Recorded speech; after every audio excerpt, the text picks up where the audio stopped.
Am I doing it because it's worth the adventure and the risk, or am I doing it because I know I have the safety net to catch me?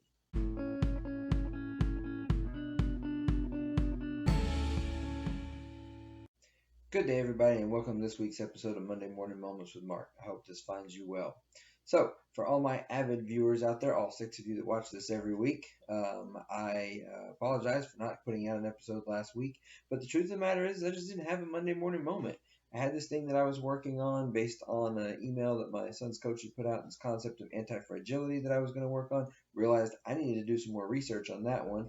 And I have this other one that I've been working on that I kind of worked through throughout the week, and for like on grace, and it just what did manifest itself. So it is what it is, and I'm not going to put something out just for the sake of saying that I did, even though my goal was to get one out a week. But this week I have a true Monday morning moment. This happened this Monday morning as I was sitting there taking my time shaving, and I thought about this thing. We're going to talk a little bit about that here in a minute. I'll explain why this is on security. It's really more about like safeguards and insurances, security, personal security that we have in our lives.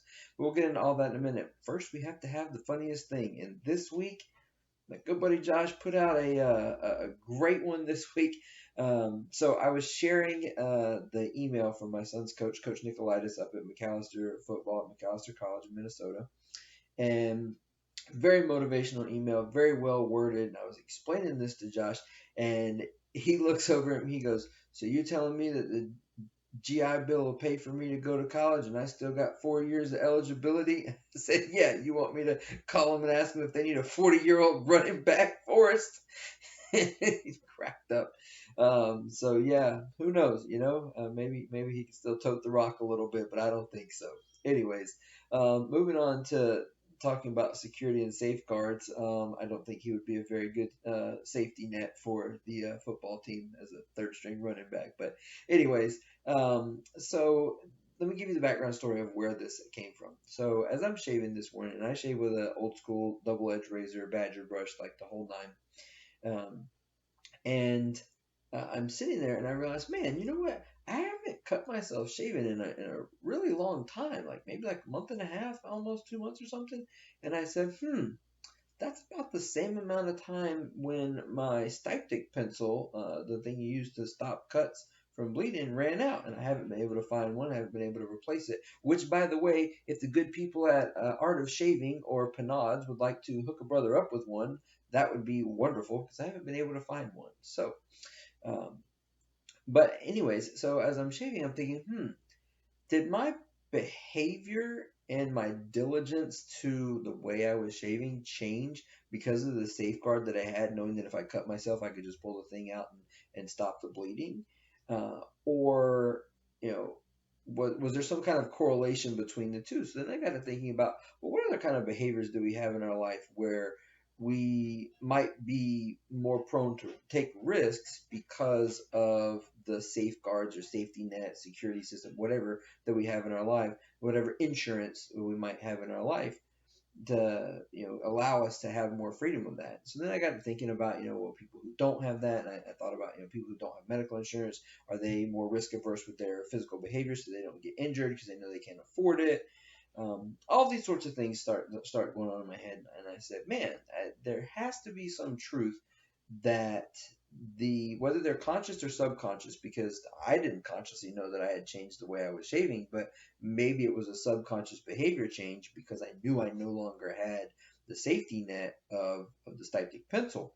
So how many other times do we do that in our life where we subconsciously change our behavior because a safety net or safeguard and whatever insurance that we have to protect us, whatever protection we have, is no longer there? And how often does that happen when it goes completely unnoticed? And that brought me to my last question, which I'll pose to my viewers this week to think about. The thought-provoking question of the week is, why do we have more risk-taking behavior when we know that there are safeguards in place, but then when they're not, we become more risk-averse? Now, some people are risk-averse to begin with, and that's just the nature of who they are. Some people are more risk-takers because that's just how they are.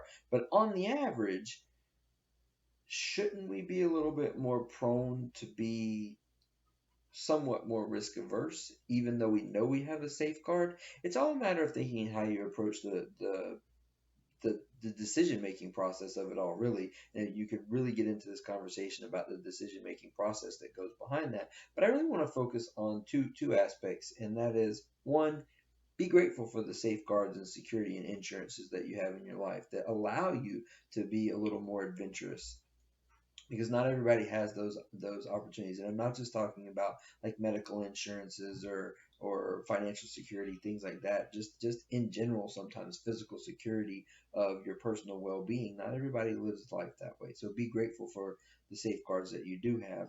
And then secondly is consider some of the areas where you may be more prone to take risk or be more adventurous in something because of the safeguards that you have, and consider, is it really necessary?